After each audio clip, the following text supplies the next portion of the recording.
Hello दोस्तों, स्वागत है आपका हमारे YouTube चैनल में।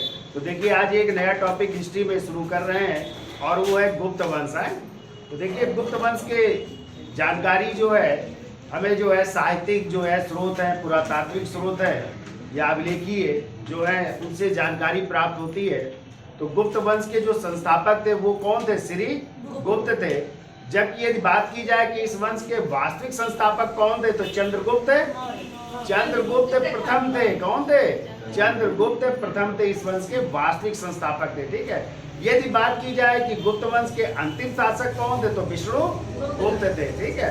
अब यदि बात की जाए कि गुप्तों की राजधानी क्या थी, तो देखो, प्रारंभिक राजधानी थी पाटिल पुत्र। लेकिन आप लोग जब पढ़ेंगे कि चंद्रगुप्त द्वितीय विक्रमादित्य ने पाटिल पुत्र के अतिरिक्त जो है विद्या की दृढ़ से अपनी दूसरी राजधानी बनाई थी और वो थी उज्जैनी। कौन थी?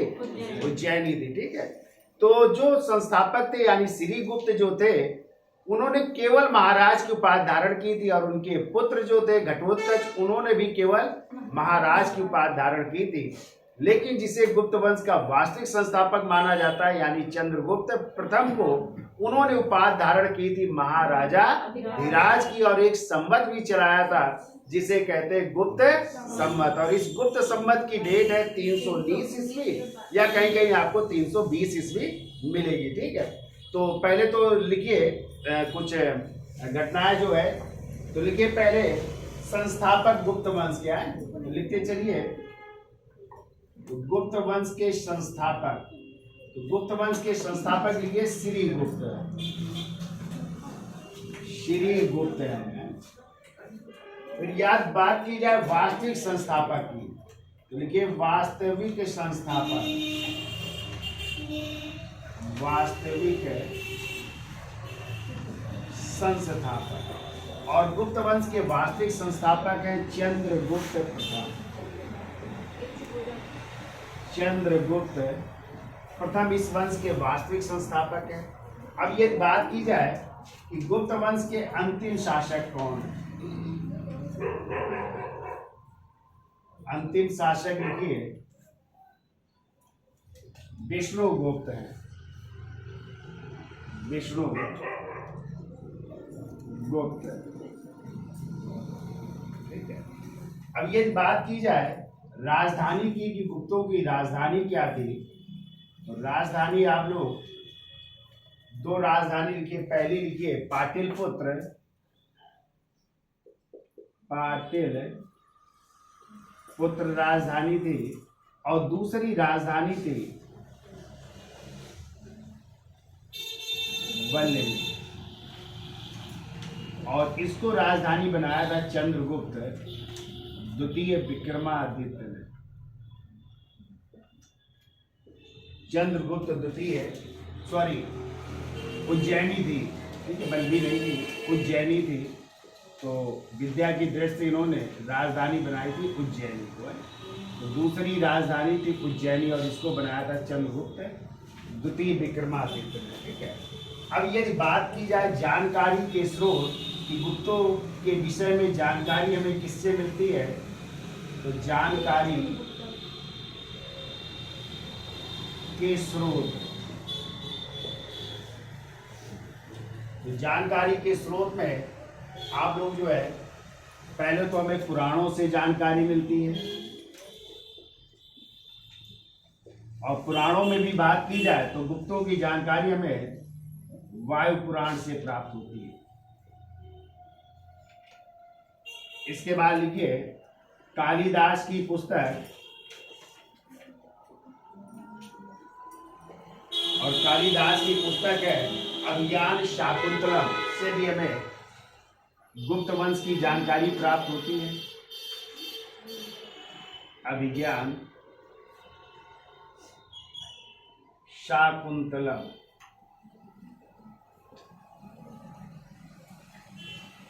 तीसरा नाम लिखिए विशाख दत्त का नाम सुना है? विशाख दत्त की पुस्तक दो है, एक है तो मुद्रा राक्षस, और मुद्रा राक्षस से हमें किसकी मौर्य वंश की जानकारी मिलती है, जबकि दूसरी किताब है देवी चंद्रगुप्तम। इसको याद रखिएगा, देवी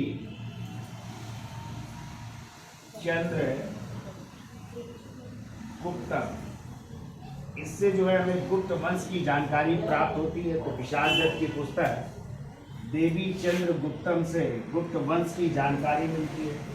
अगला लिखिए शूद्रक, और शूद्रक की पुस्तक है मृच्छकटिकम। मृच्छकटिकम,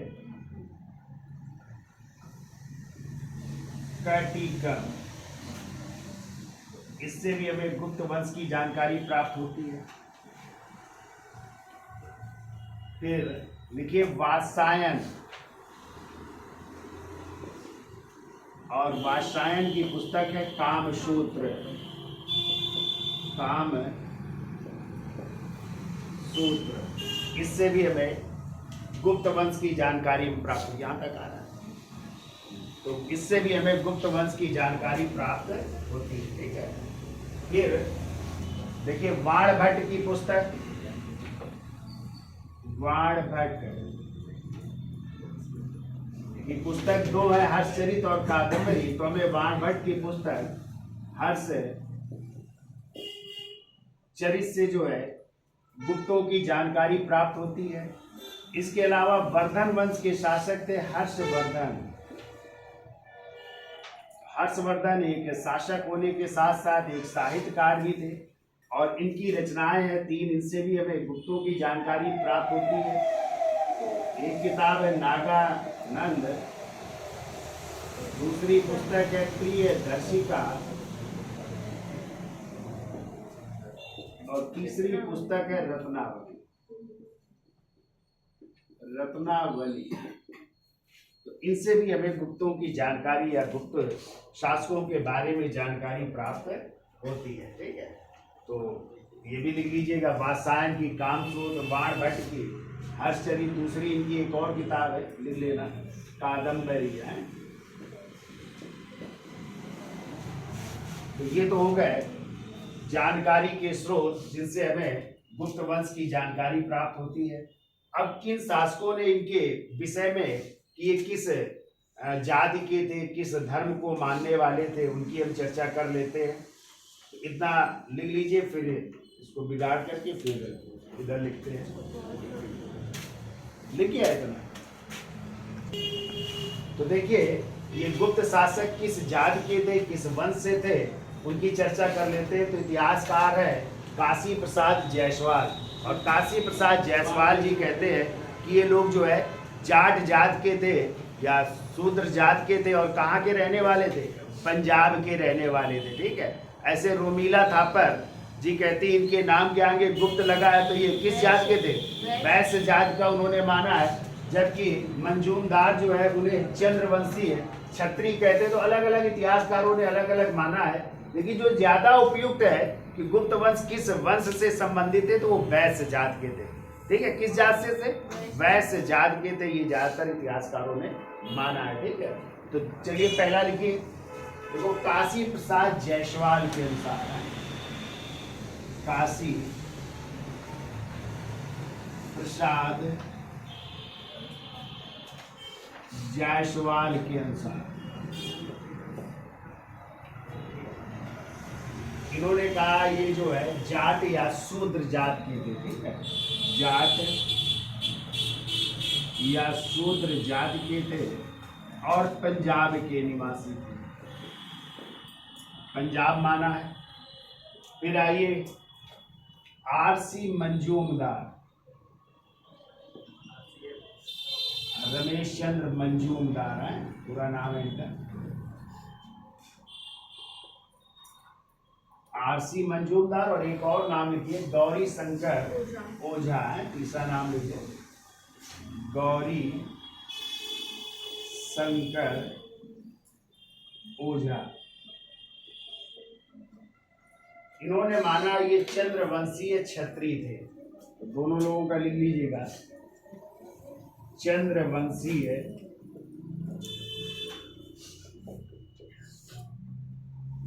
क्षत्रिय माना है।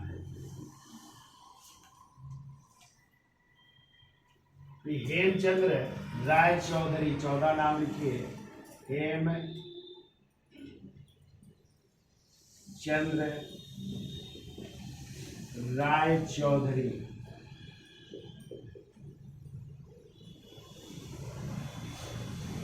इन्होंने कहा ये ब्राह्मण थे, ब्राह्मण माना है,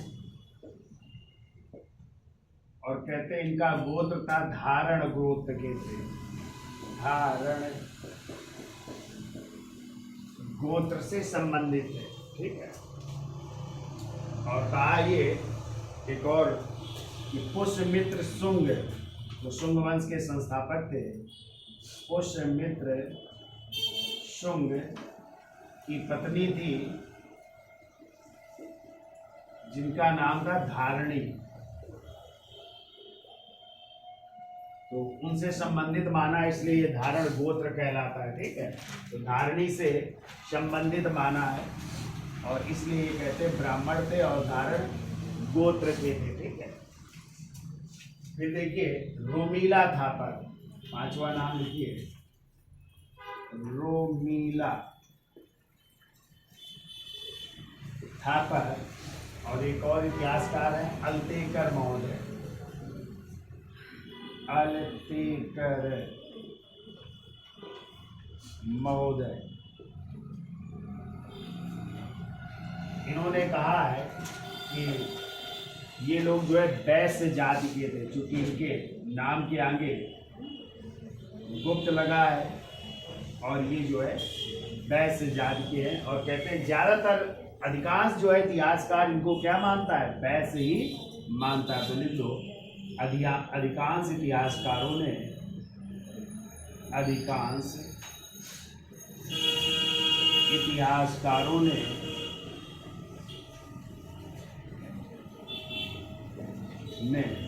इन्हें वैश्य माना है, ठीक है, वैश्य जाति के।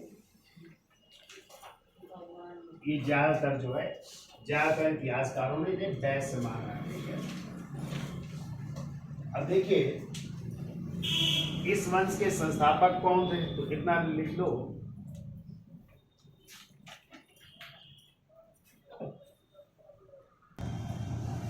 तो देखिए गुप्त वंश के संस्थापक की यदि बात की जाए कौन थे, तो गुप्त वंश के संस्थापक थे श्री गुप्त, संस्थापक थे श्री गुप्त। और इनका टाइम है 275 ईस्वी, 275 ईस्वी में इन्होंने गुप्त वंश की स्थापना की। और इन्होंने जो है, ये पूछा जाए उपाधि कौन सी धारण की, इन्होंने केवल जो है महाराज की उपाधि धारण की थी, ठीक है, महाराज की उपाधि धारण की। और क्वेश्चन आता है कि गुप्त शासक किसके सामंत थे, ठीक है, तो ये जो है कुषाणों के सामंत थे, कुषाण शासकों के सामंत थे, कुषाणों के सामंत थे।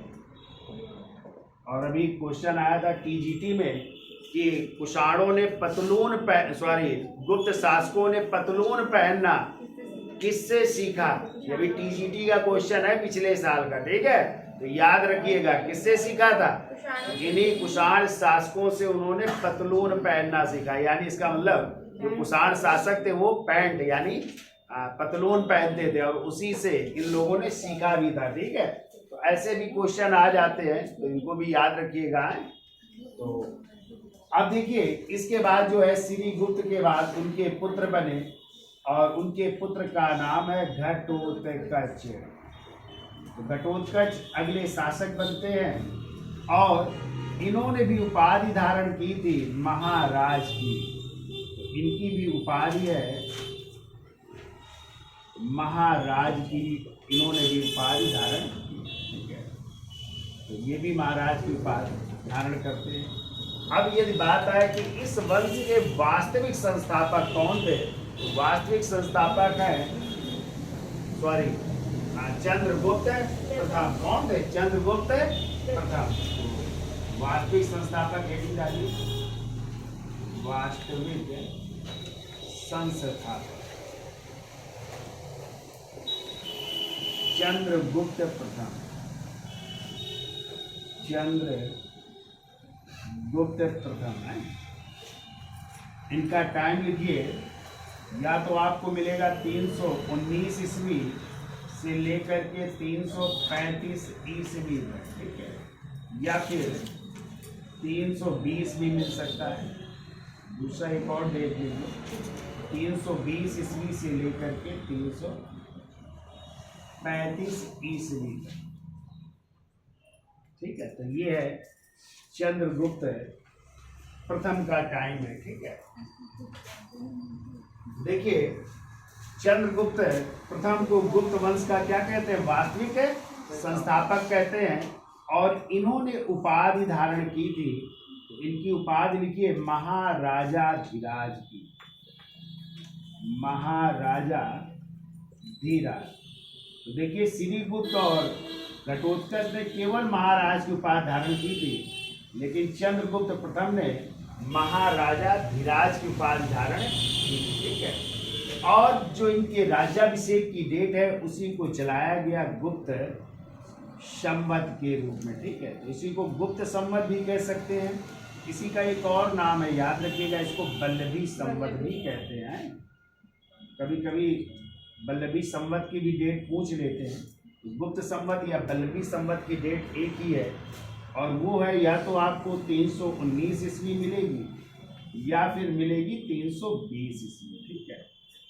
कभी कभी क्वेश्चन आ सकता है कि गुप्त संवत और शक संवत के बीच कितने वर्षों का अंतर है, तो ठीक है। तो यहाँ पे हम देखिए अंतर भी याद रखिएगा।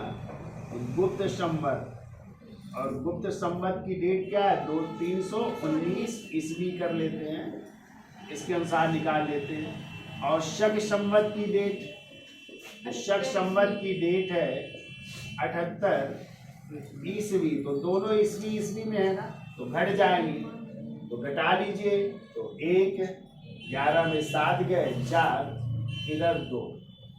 कह सकते हैं गुप्त संवत और शक संवत के बीच कितने वर्षों का अंतर है, 241 वर्षों का, ठीक है। और हमने पीछे जब पढ़ाया था एक बार, यदि आ जाए शक संवत और विक्रम संवत के बीच कितने वर्षों का अंतर है, तो देखिए शक संवत की डेट क्या है, 78 ईस्वी है, ठीक है। और विक्रम संवत की 57 ईसा पूर्व है, ठीक है। तो कह सकते हैं एक ईस्वी में और एक ईसा पूर्व में है, तो क्या हो जाएंगे, दोनों जुड़ जाएंगे ना। क्योंकि आपको पता है ईसा पूर्व पहले था, ईसा मसीह के जन्म से पहले, तो ये उल्टा चलेंगे तो 57 साल ये चलेंगे पहले, तब 0 आएगा, फिर 0 से क्या शुरू हो जाएगी, ईस्वी, और ईस्वी शुरू होगी तो ईस्वी आगे को चलेगी, तो 57 साल ये चले, फिर 78 वर्ष ये चले, तो कुल कितने वर्ष चलेंगे, 135 वर्षों का अंतर। तो ये तो शार्ट फार्मूला हो गया, इस तरह निकाल सकते हैं। या आज की कंडीशन में देखोगे तो मान लो आज कौन सी ईस्वी चल रही है, 2024 ईस्वी चल रही है, क्यों भाई, हाँ। और यदि हमें शक संवत निकालना है तो इसमें क्या कर दें, 78 को घटा देंगे, ठीक है।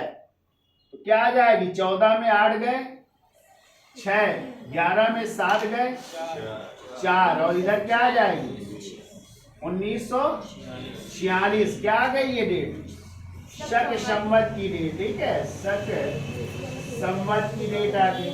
और यदि विक्रम संवत निकालना हो तो क्या करेंगे, जैसे 2024 क्या है, ईस्वी है, और विक्रम संवत की डेट क्या है, 57 ईसा पूर्व है। तो अब जो है दोनों को क्या कर देंगे, ईस्वी में एक ईसा पूर्व में जोड़ देंगे ना, तो 7 4 11, 5 2 7 1 8, और इधर 2081 क्या चल रहा है, विक्रम संवत चल रहा है, ठीक है। अब इस तरह भी निकाल सकते हैं आप लोग, 2081 में आप क्या कर दे, 1946 घटा दें, ठीक है। देखो इधर 2081 में क्या घटा दें, 1946 घटा देंगे तो भी आ जाएगा कितने वर्ष, 135 वर्ष आएगा। देखिए घटाइए, 11 में 6 गए, कितना बचा? 5 बचे। इधर कितने बचे? 7। 7 में 4 गए, 3। इधर 10, 10 में 9 गए, 1। तो भी दोनों के बीच कितने वर्षों का? 135 वर्षों का अंतर। तो इस तरह भी निकाल सकते हैं, ठीक है। तो ये भी सही है। और यहाँ पे हमने 60 फार्मूला अपना दिया, क्यों तमाम करो, ठीक है। एक शक संवत में, एक है विक्रम संवत में, इस तरह भी निकाल सकते हैं, ठीक है। तो आएगा उतना ही। या आज की डेट में देखोगे दोनों के बीच अंतर, तो इस तरह निकाल सकते हो।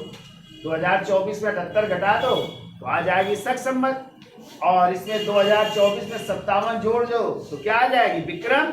अब दोनों के बीच अंतर निकालना है तो कर सकते हैं। 2081 में 1946 को घटा दीजिए, तब भी आ जाएगा 135। या फिर यहाँ पे दोनों को क्या कर दीजिए? जोड़ दीजिए, वो भी सही है, ठीक है। हाँ, तो एक हमारे जो है देखने वालों ने जो है कहा था, ये कैसे आ गए, जुड़ कैसे गए, ठीक है, शक संवत और विक्रम संवत।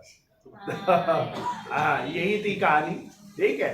तो ये दोनों सही है भाई, ये भी सही है, क्योंकि ईसा पूर्व उल्टा चलते हैं और ईस्वी आगे को चलते। 57 साल चलोगे तभी तो ईस्वी शुरू होगी, ठीक है। तो ये भी सही है, ठीक है। तो चलिए, हमने दोनों चीज बता दी है, ये भी आप लोग समझ लीजिएगा, इस तरह भी सही है, ठीक है। तो घटा भी दिया है हमने यहाँ पे और इधर जोड़ भी दिया, ठीक है, दोनों सही है। क्योंकि यहाँ पे निकाला गया, निकालने के बाद घटाया। क्योंकि अभी यहाँ पे क्या है, ये भी ईस्वी में है और ये भी क्या है, ईस्वी में है ना। हाँ, तो ये 2081 विक्रम संवत चल रहा है ना। और शक संवत की डेट क्या? 1946। तो चलिए अब आगे चलते हैं। तो कौन है अगले शासक? चंद्रगुप्त प्रथम की चर्चा चल रही थी। इतना नोट कर लिया? नोट कर लो। अब देखिए, चंद्रगुप्त प्रथम का विवाह हुआ था लिच्छवी राजकुमारी। और लिच्छवी राजकुमारी कौन थी? कुमार देवी से। किससे हुआ था? कुमार देवी से हुआ था। और इसीलिए चंद्रगुप्त प्रथम ने सिक्के भी चलाए थे। कैसे? राजा रानी प्रकार के, या यूं कहते हैं विवाह प्रकार के सिक्के, ठीक है। तो इन सिक्कों पर जो है चंद्रगुप्त प्रथम को अपनी पत्नी कुमार देवी को क्या देते हुए? अंगूठी देते हुए दिखाया गया है। जबकि दूसरी तरफ जो है, यानी पृष्ठ भाग में किसकी आकृति बनी हुई है? दुर्गा की आकृति बनी हुई है। तो लिखिए अगला पॉइंट, देखो, चंद्रगुप्त प्रथम का विवाह, चंद्रगुप्त प्रथम का विवाह लिच्छवी नरेश, लिच्छवी नरेश, उनका नाम था वृषदेव, 13वें नंबर के थे। तो वृषदेव 13वें की पुत्री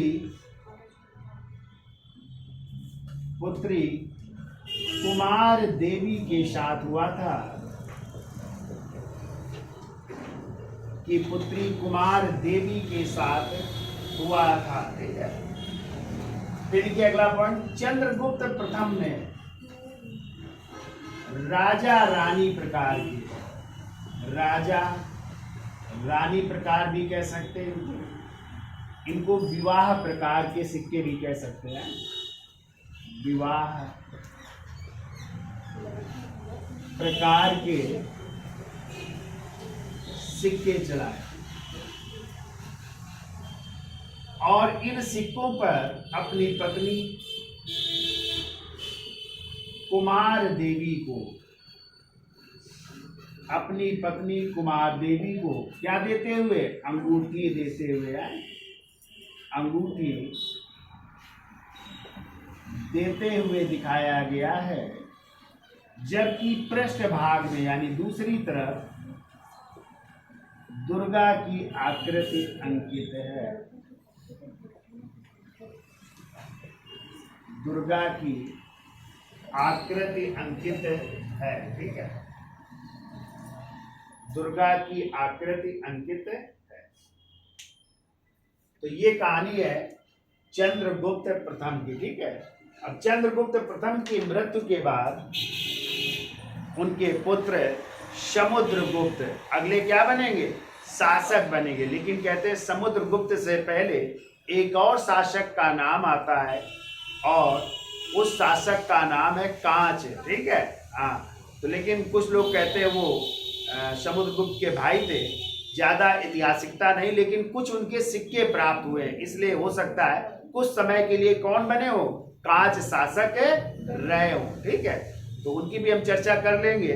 और फिर अगले शासक हैं समुद्रगुप्त, जिन्हें भारत का क्या कहते हैं, नेपोलियन कहा जाता है। और ये कहा है किसने, इतिहासकार विसेंट स्मिथ। और समुद्रगुप्त के जो अभियान है या उनके बारे में विस्तृत जानकारी हमें प्रयाग प्रशस्ति अभिलेख से मिलती है। किससे, प्रयाग प्रशस्ति। और इस प्रयाग प्रशस्ति के रचयिता बहुत पूछे जाते हैं, ठीक है। तो इसके रचयिता हरिसेन, कौन है, हरिसेन। और ये प्रयाग प्रशस्ति ब्राह्मी प्लस संस्कृत अर्थात चप्पू शैली में गद्य और पद्य में लिखी गई है, ठीक है।